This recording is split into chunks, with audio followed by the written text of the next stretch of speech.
Hai. Kita lanjut ke kanji kedua. Kanji kedua ini adalah kanji bulan. Kanji bulan, cara penulisannya yang pertama, ini adalah coretan lepas. Jadi membuatnya seret gitu dilepas. Ya, 1. Ini coretan pertama. Kemudian coretan kedua, coretan yang ada pancingnya. Ya, ini coretan kedua ada pancingnya. Kemudian coretan ketiga kita kasih seret 1 membentuk satu jendela.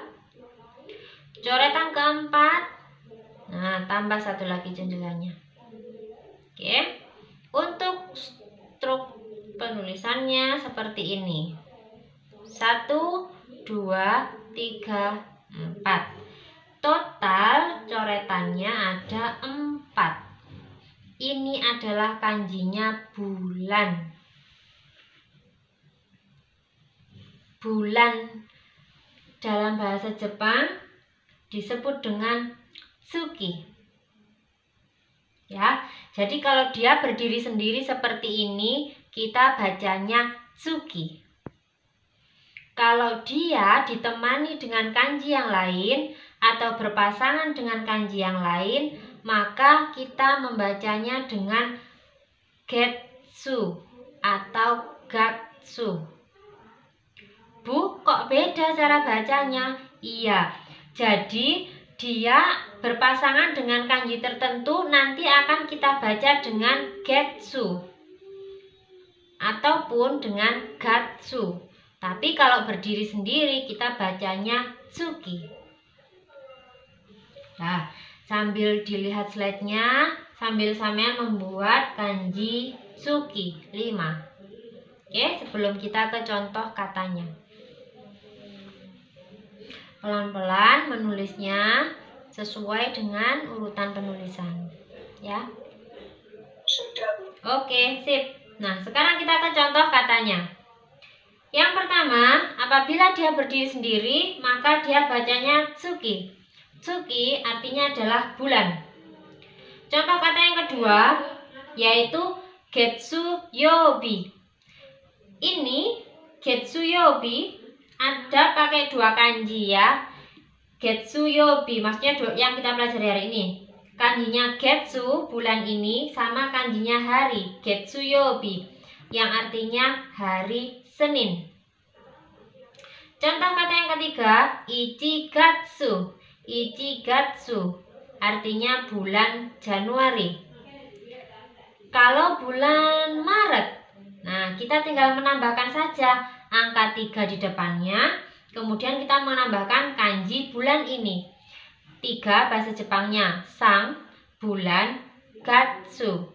Berarti bulan Maret bahasa Jepangnya Sangatsu. Contoh kata yang keempat, nah itu ikagetsu. Jadi menulisnya angka 1, kemudian huruf hiragana ka, kemudian kanji bulan. Ikagetsu. Ikagetsu itu artinya 1 bulan. Jadi beda ya, hati-hati. Ichigatsu itu bulan 1 atau bulan pertama, artinya Januari. Kalau ikagetsu itu artinya 1 bulan. Oke, sampai sini paham? Bisa dilanjut? Oke. Nah, kita ke kanji yang ketiga. Kanji yang ketiga itu ada kanjinya pohon. Ya, kanji pohon. Kanji pohon kalau dia berdiri sendiri dibaca ki. Gampang ini. Jadi dia kalau berdiri sendiri dibaca ki.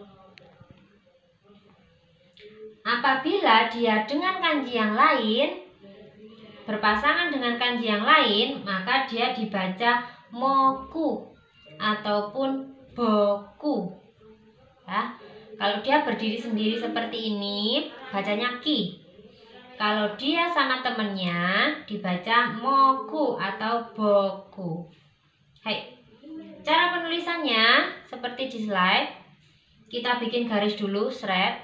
Itu garisnya tidak harus miring, tidak harus lurus. Jadi kalau kanji itu sesuai dengan gerakan tangan kita. Ya. Kemudian yang kedua garisnya lurus seperti tanda plus. Kemudian yang ketiga lepas-lepas. Slide-nya nggak gerak. Masa? Slide-nya nggak gerak ya Allah. Tapi kanjinya muncul. Gerak nggak? Tidak. Oh ya udah wes. Yang tadi juga nggak gerak toh? Yang tadi gerak apa enggak? Ayo wes. Yang ini aja berarti nggak gerak. Nggak apa-apa ya. Kayak ini kanjinya simple kok. Oke lanjut. Kita sekarang ke contoh kalimatnya. Contoh katanya. Jadi yang pertama adalah ki. Ki itu artinya pohon. Yang kedua adalah mokuyobi. Mokuyobi. Mokuyobi hari apa? Mas? Yuk, hari-hari jangan sampai lupa. Nichi Getsu. Hari Selasa. Moku Kindo. Moku itu hari Kamis. Oh iya, hari Kamis. Sama tulis di situ ya, hari Kamis. Oke. Moku yobi. Jadi kita menulis hari Kamis. Itu kanjinya pohon, kemudian kanjinya yo, ditambah kanjinya bi, kanjinya matahari tadi. Moku yobi bacanya. Kemudian contoh kata yang ketiga adalah kimura. Kimura itu tidak ada artinya, itu adalah nama orang Jepang. Atau kita bisa juga menyebutnya dia nama marga, seperti nama marga lah kalau di Indonesia.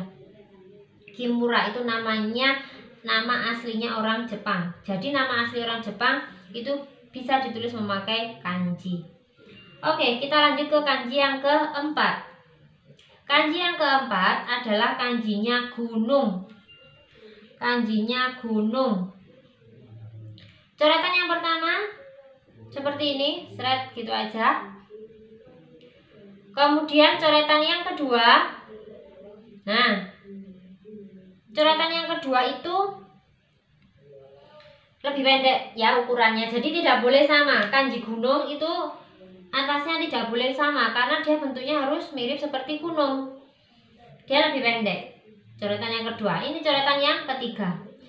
Nah, kalau di sini kelihatan nggak sih Mas? Nah, ini 1, 2, 3 gitu ya. Ini adalah kanjinya gunung. Nah, kanji gunung jumlah coretannya ada 3. 1, 2, 3. Menulisnya dari tengah dulu. Kemudian sebelah kanan baru yang terakhir kiri. Gunung, kanji gunung ini tutup. Kanji gunung ini apabila dia berdiri sendiri seperti ini, kita bacanya yama. Jadi kalau kanji gunung ini dia ditulis sendirian, nggak ada temennya, kita bacanya yama. Tapi kalau dia ada temennya, ada pasangan kanji yang lain, maka kita bacanya sang ataupun zang. Ya, sang ataupun zang. Sambil dilihat slide-nya, sambil sampean tulis di situ ya 5 kali. Nah, kalau sudah, sekarang ke contoh kata yang menggunakan kanji yama. Contoh kata yang pertama, berdiri sendiri, berarti dia bacanya yama. Kemudian yang bawah, nah, yang bawah itu ada Fujisan. Fujisan. Fujisan itu artinya gunung Fuji. Jadi orang Jepang itu menyebut gunung, kita kan tahunya gunung di Jepang namanya Fujiyama ya. Nah, orang Jepang menyebut gunung Fujiyama itu bukan Fujiyama, tapi Fujisan. Karena Yama itu adalah ketika dia berdiri sendiri. Tapi kalau gunung ada namanya, berarti menyebutnya Sang. Contoh gunung di Indonesia, Gunung Bromo. Kita menyebutnya bukan Bromo Yama, tetapi Bromo Sang. Kemudian gunung apa lagi? Gunung Kelut. Ya, Gunung Kelut. Kita menyebut Gunung Kelut dengan sebutan Kelut Sang. Itu artinya Gunung Kelut. Kita tidak boleh menyebut Gunung Kelut Sang, misalnya nggak boleh. Jadi langsung aja Kelut Sang, itu artinya Gunung Kelut. Karena Sang di sini itu untuk menyebut gunung. Yang ketiga, ada nama orang Jepang. Nama orang Jepang Yamashita. Jadi tidak perlu diartikan ya kalau nama orang Jepang. Yamashita. Nulisnya kanji gunung sama kanji itu bawah. Itu kanjinya Shita, Uenaka Shita, kanjinya Shita seperti itu. Dan yang terakhir ada gunung berapi. Nah, ini spesial penyebutannya. Gunung berapi itu bahasa Jepangnya Kazang. Kazang itu gunung berapi. Ya, jadi berulang. Yang pertama tadi, apabila kanji gunung ini dia berdiri sendiri, maka disebut dengan Yama. Kalau dia ada temennya, ada nama gunungnya, berarti kita menyebutnya dengan Sang. Contohnya Fuji Sang.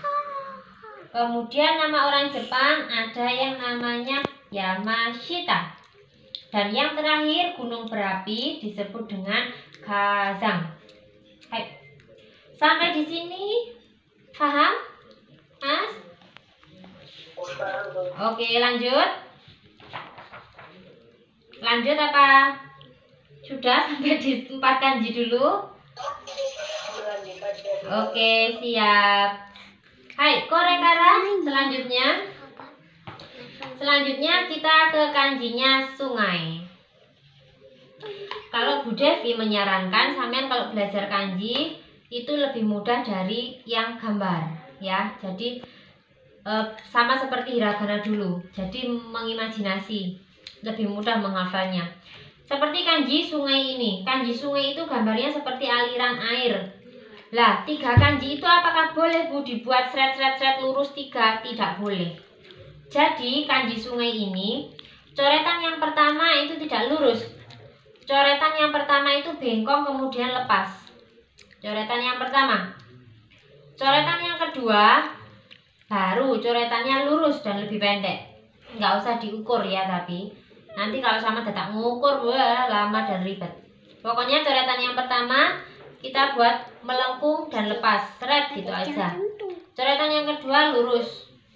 Coretan yang ketiga juga lurus, tapi dia lebih panjang. Seperti ini.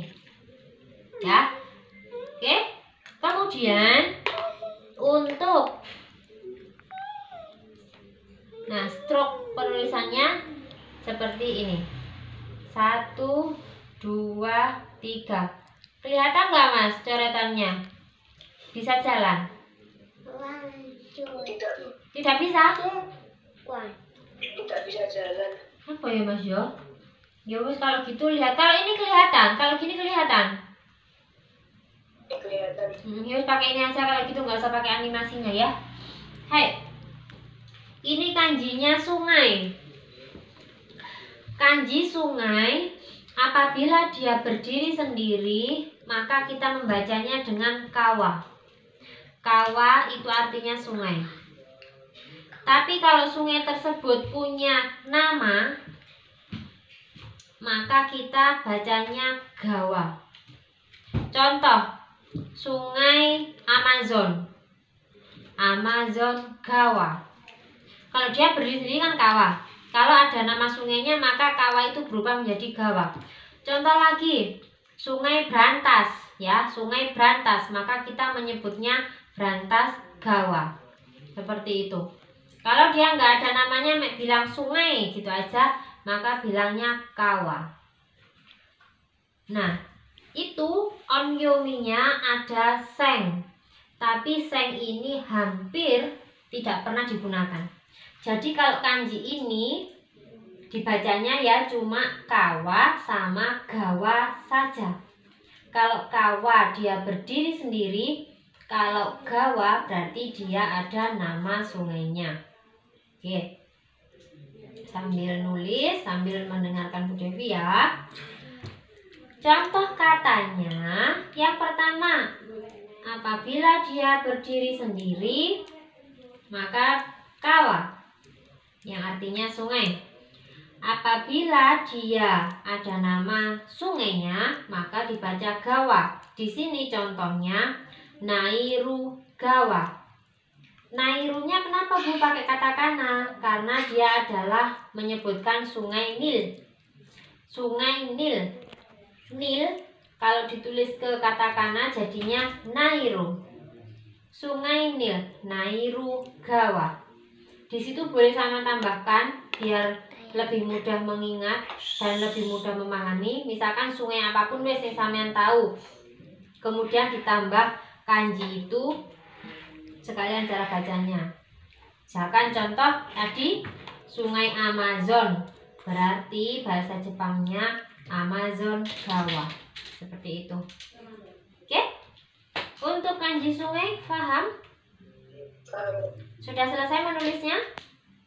Sudah. Oke, kita lanjut ke kanji selanjutnya, yaitu kanjinya sawah. Ada kota-kota 4 seperti tahu juga. Itu kanjinya